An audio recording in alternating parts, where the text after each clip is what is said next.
Welcome to the Winging It Travel podcast with me, James Hammond, where every Monday I'll be joined by guests to talk about their travel stories, travel tips, backpacking advice, and so much more. Right now, I'm taking the podcast on the road travelling with me, so tune in every week for short form episodes detailing all my travels alongside my Monday guest episode. Are you a backpacker, traveller, gap year student, or simply someone who loves to travel? Then this is the podcast for you. This is a casual, informative podcast designed for you to inspire you to travel.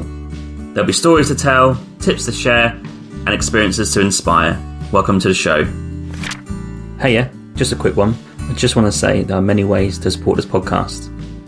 You can buy me a coffee and help support the podcast with $5, or you can go to my merch store with the affiliate link with TeePublic, where there's plenty of merch available to buy, such as t-shirts, jumpers, hoodies, and also some children's clothing. Thirdly, which is free, you can also rate and review this podcast on Apple Podcasts, Spotify, Podchaser, or Good Pods. Also, you can find me on social media on Instagram, Twitter, Facebook, and TikTok. Simply just search for Winging It Travel Podcast, and you'll find me displaying all my social media content for travelling, podcasts, and other stuff. Thank you. Hello and welcome to this next solo episode, and this series is going to concentrate on Jordan.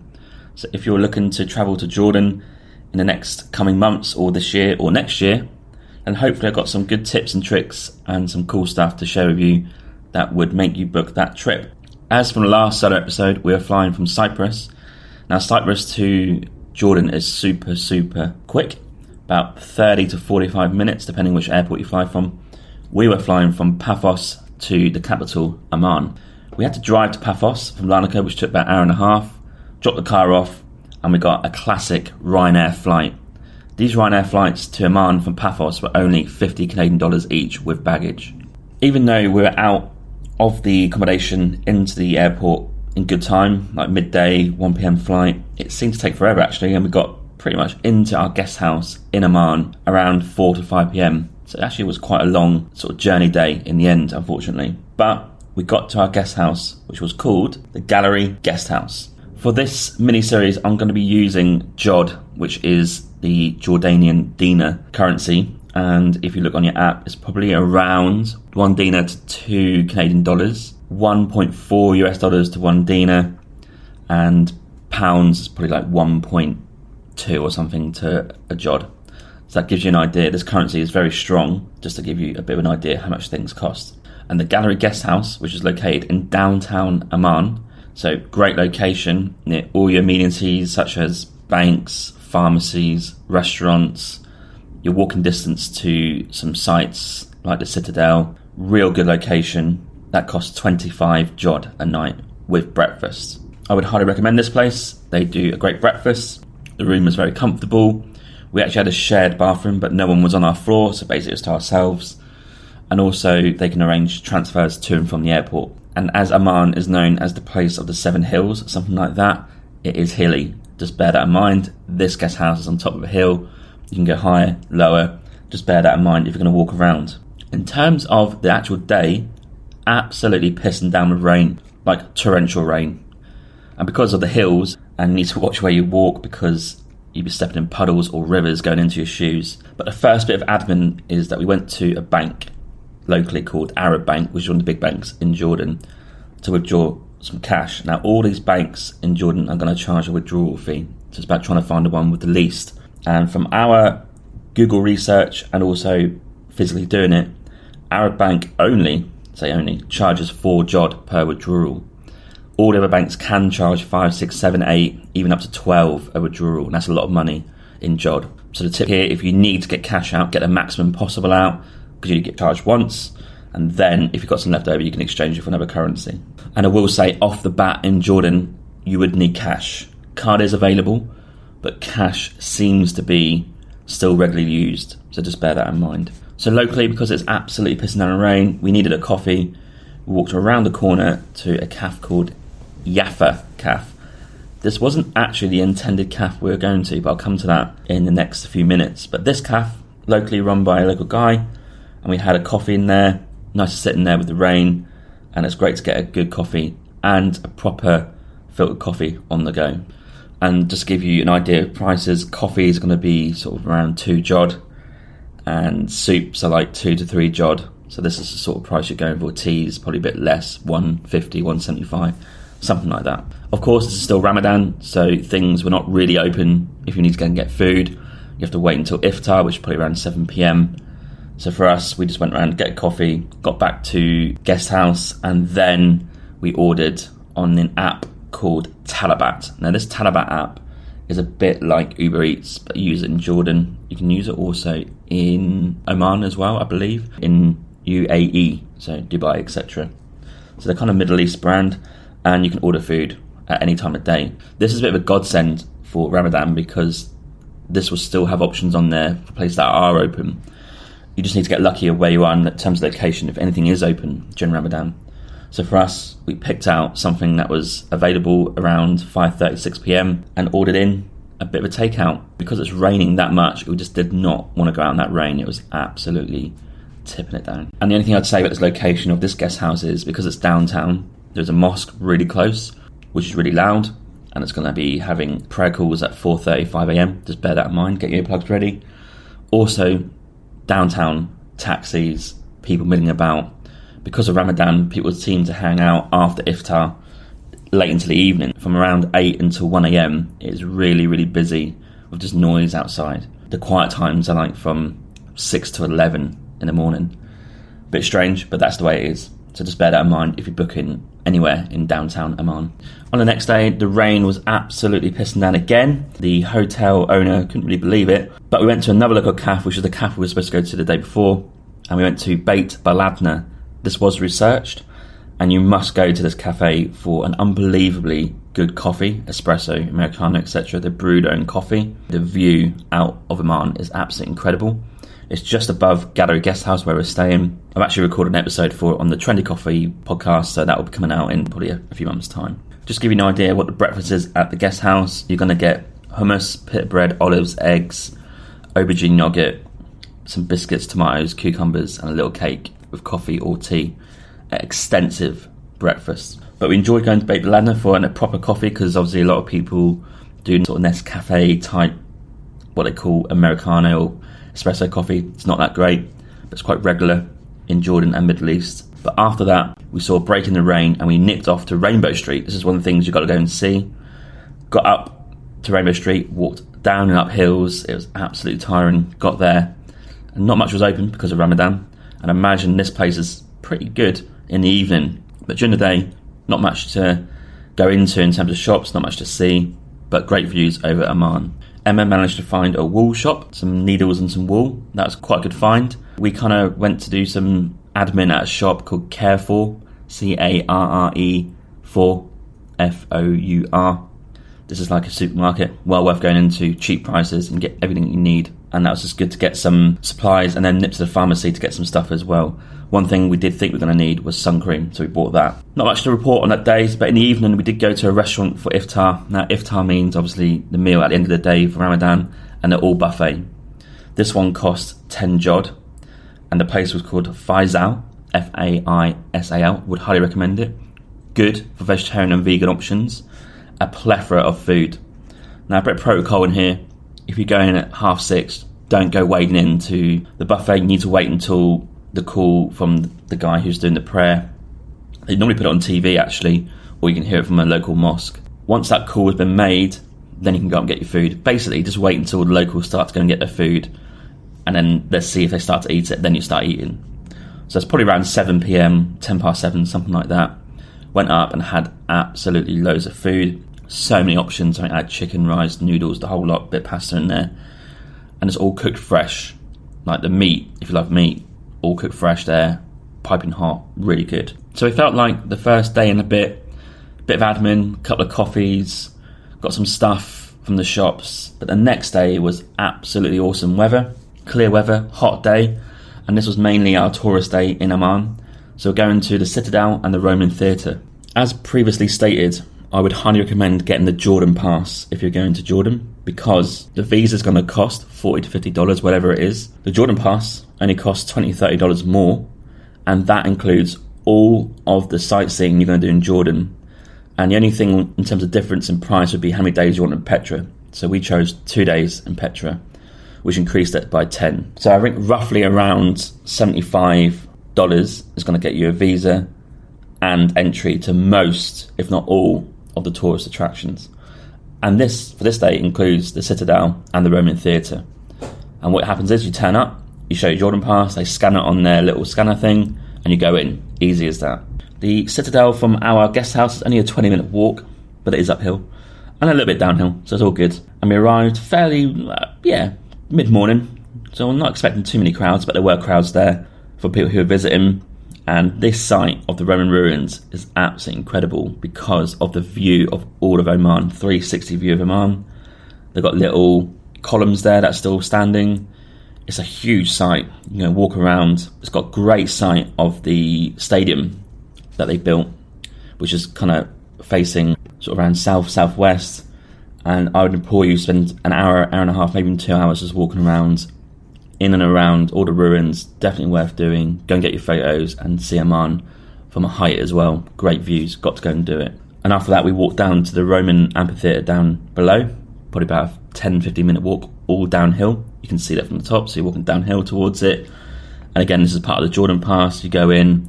It's a classic theatre that the Romans used to build. This stadium is quite small compared to the rest that we've seen. But that classic walking up the steps, goes around in a circle. Fantastic. I think they probably still use it for plays and stuff. So we saw that. Definitely worth going in there and sitting there, just kind of admiring the views of Amman. But polar opposite in terms of weather. The sun was absolutely beaten down, so you must take a hat and have sun cream. Absolutely key for this, because this day was the start. The rest of the tour being absolutely hot and no cloud, no rain. Make sure you get your sun cream on the go. Afterwards, in dire need of aircon and coffee, we walked to our favourite cafe again, Beit Baladna. Again, this was only a 10-minute walk from our guest house, so we walked back up the hill towards the cafe. And our plan here was to plan the Jordan trip, because we had 2 weeks and we had a car to pick up in a few days' time. So we're planning our trip, sat there, no food really in Beit Baladna, so coffee only really. Food options not that great. Had that, and then we went to the Yafa Cafe around the corner, where we first went and had a lentil soup. Not much to report in the evening, but the next day we're picking up the car from Amman Airport. You can probably pick up in central Amman, but the driving's a bit crazy. All the one-way systems, the hills, the crazy taxi drivers. I would advise just going back to the airport, which is about 25 to 30 kilometres outside of Amman, and pick it up there, because you're straight onto the highway and away you can go. So the guest house arranged a pickup from the airport when we first got there for 25 jod. But if you go on Uber, it's about 17. And because this currency is so strong, that's quite a bit of money to save. So we're booking Uber to the airport, and we had to go and pick the car up and also get a SIM card. Now, SIM cards, let's go there first. The best coverage in Jordan is by a company called Zain, but they're a bit more expensive. And the top tip here is, if you're going to get a SIM card, get it in Amman. Don't get it at the airport. We got a little bit stung there. Because of Friday and Ramadan, Zain wasn't open on the day that we were seeing the Roman ruins, so we couldn't go there and get one. So we thought, we'll go to the airport and get it. In the airport, they were charging 29 jod for a month. That is a lot of money. If you go next door, there's 3 of them sitting there. I think Orange is one, and also another company called Umnaya. 10 jod for 10 days worth of 30 gigabytes of data. Not amazing coverage compared to Zain, but enough in the main areas. That should be enough if you're there for 10 days to 2 weeks. And because we're already in Amman for 2 or 3 days, we only had 10 days left really. So we got that, 10 jod. Do that. I even went to the geezer at Zain and said, hey look, online it's 7 jod. He said, no, that deal was not available. Well, it is, but they're just not doing it. And we booked our hire car through Thrifty, and because the roads are fairly good in Jordan that we read about, we didn't get like a really expensive one. We got a fairly cheap one, and it really is quite cheap for the 2 weeks that we had the car for. Would recommend it. Quite smooth to get in the car. This car had quite a lot of scratches. I wouldn't say it's old, but not brand new. And it was automatic, which would be handy if you're not used to driving on the other side of the road. But also, key in Jordan is the speed bumps. Anyway, it comes to that in a second. Drove off, and our plan here was to drive to Jerash, which was probably about an hour drive, back through around Amman and going north. The thing to see in Jerash is the huge Roman ruins. If you think the one in Amman's good, this one's even better. But the plan was to drive there, check into the hostel, and then go out for the afternoon into the ruins. First thing that really annoyed me a little bit about the car was they gave it to us pretty much just under a quarter full. That's annoying because then you've got to try and find a petrol station. And we actually got down to the flashing last bar of the petrol gauge, and we had to go and find one pretty close to Amman, but off the main road into another area just to go and get some petrol. Petrol prices, I think for a full tank for this car is around 60 jod, so not too bad, but you are going to need some petrol. Next thing about Jordan is the speed bumps. Now, you get told and you read about stuff about policemen being there on the roads. They are there, sitting there on the roads. I don't really think they're doing much, or they're not really looking out for people even driving dangerously or going too high to speed. I don't see that happening much. They barely flag anyone down, and that was my first maybe worry about driving. But no, it's the speed bumps that are the problem, because they're everywhere. You can't get anywhere fast enough because speed bumps are every quarter of a mile or every mile, especially around towns. So if you're driving around Amman and you go north to all these little towns, there's going to be speed bumps everywhere. Just bear in mind, speed bumps, they're quite urgent. You need to slow down and make sure you don't go too fast over the speed bumps. Our hostel in Jerash was called Blue House Hostel. Quite cheap. This hostel was around 20 jod for a night with breakfast. Fairly good location. You will need a car. We actually walked down to the Jerash Roman ruins from there, but wouldn't want to walk back up that hill. Quite a bit of a journey, but you can park near there. So decent place, good hostel, and there's literally no one there. Had the whole place to ourselves. The drive was fairly smooth with the speed bumps being a bit of an exception. Got there in an hour, parked up, checked in, then we walked straight down to the site. About a 20-minute walk downhill. Go to the main entrance, and there is cafes in there that are open. Go and get a coffee or an ice cream and get set up for the actual Roman ruins, because this place is huge. It's part of the Jordan Pass, so nothing to pay to go in if you've got the Jordan Pass. Not sure how much it is without the Jordan Pass. I do remember seeing the sign actually saying Jordanians 1 jod, but I think if you're non-Jordanian it's like 40 to 50 jod a go, so already that's more expensive than Jordan Pass. Make sure you get the Jordan Pass.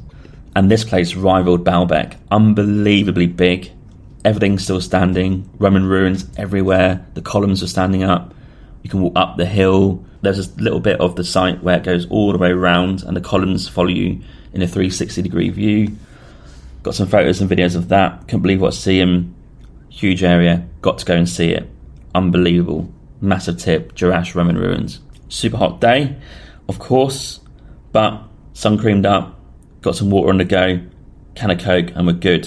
The only problem is Jerash is not really a popular tourist destination as a place. It is for the ruins, but I imagine a lot of people go there and then leave. So finding a restaurant near our hostel was actually quite hard, especially during Ramadan. So we actually walked to a supermarket and cooked in the hostel. So for a couple of jod, we got some pasta, had that, and this shop had no one else in it. That's Western, so I think they're quite surprised to see us. And again, a bit of Arabic goes a long way, and just get in there and get stuck in. Next day, we're leaving Jerash because we've done the Roman ruins. And the plan was eventually to drive to Dana, but on the way we're going to see Ajloun Castle and Dead Sea, so I'll cover those two, and then Dana will be a separate episode. Ajloun Castle is about a 30-minute drive, quick, uphill though. This car is not really built for going uphill, and it struggled up some of the streets, but we did manage to make it to the car park, got out and went to Ajloun Castle, again part of the Jordan Pass, and spent probably 45 minutes, an hour there. And the views over Ajloun is like olive fields, vineyards, green lush hills. Really, really cool. Quite a decent castle perched on top of the hill over Ajloun. I think you should go and see that. It's definitely worth an hour there. Had a great Turkish coffee there as well. But good ruins, great views, and rolling hills. Fantastic. After some dreamy views, we went back to the car and heading to the Dead Sea. And the plan for the Dead Sea is we're not staying there for a night. You can obviously stay there for a night or two. It's like a kind of resort place, if I'm honest. All these different resorts, all varying in price, but all offer pretty much the same thing, which is going to be your classic hotel room with 2 or 3 pools, access to the Dead Sea, safe access. You can go in, float in it, and come out, and uninterrupted access as well. Our plan was to go to the Dead Sea Spa Resort and book a day pass, which costs 20 jod each. And for the whole day, you get the same as the person who's staying there. You get access to all the pools, the restaurants inside, the Dead Sea, and also there's like a water park in there as well. So if you've got kids, you can go there and play in the water park. Parking is easy. The admin was pretty easy. Real good tip there. So if you're not going to stay in Dead Sea, but you just want to go for an afternoon or a day, go and get a day pass at the Dead Sea Spa Resort. You won't regret it. The journey there was really smooth. Now, the first time in Jordan that we saw roads with no speed bumps was the road from pretty much Ajloun going to the Dead Sea. This newly built road, obviously for tourists, blasting along there, 100, 110 k's an hour. There are some checkpoints you have to go through, but smooth. No real police about. It's there for tourists. Great road. So you can get there in pretty good time. So as I said, we booked that spa resort day pass, went down to Dead Sea and had a float. And you see the pictures, it really is floating on water. For someone who can't swim, I was a bit sceptical, but you dip in there, very warm water, very salty, only supposed to be in there 15-20 minutes, no longer, and you sort of creep in, let your legs go, and you sort of float back up. Real strange, and you can do it on your back, on your front. Definitely worth doing. Get some salt in you, come out, rest, go back in, whatever you want to do. But we went back to the pool and went to the adults only pool, no kids, thank God for that, and sat there and kind of just listened to music, read a book in the heat, went to the pool, come out again. Yeah, it really is worth the 20 odd per person for the whole day. And then after some fries and Coke, we headed back to the car to head to Dana, which was another maybe 2-hour drive. The drive from Ajloun to Dead Sea Spa Resort was probably about that as well. So it's a long driving day, this one. But I'll leave it there for Dana because Dana is a separate episode. So I think there's enough intel in there to get you started in Amman, Ajloun, and Jerash, and also Dead Sea. Make sure you get some cash out. Jod is going to be needed. Suncream, hats, and also if you're driving, just beware of the speed bumps. If you're a tourist at a checkpoint, they normally wave you on. Speak a bit of Arabic, that goes a long way. Everyone does speak English, don't worry, but it does help. I think once you get those things sorted, you're good to go for the start of your trip. And most people do start with Amman, a car up to Jerash to see the Roman ruins. It's pretty much a done thing. And then go down either to the Dead Sea or straight down to Dana. That's the first part of our trip. So the next part of the mini-series will be Dana, which is a biosphere. And I might chuck in Petra there too. Hopefully that gets you started. And I'll catch you next time for the next episode. Cheers.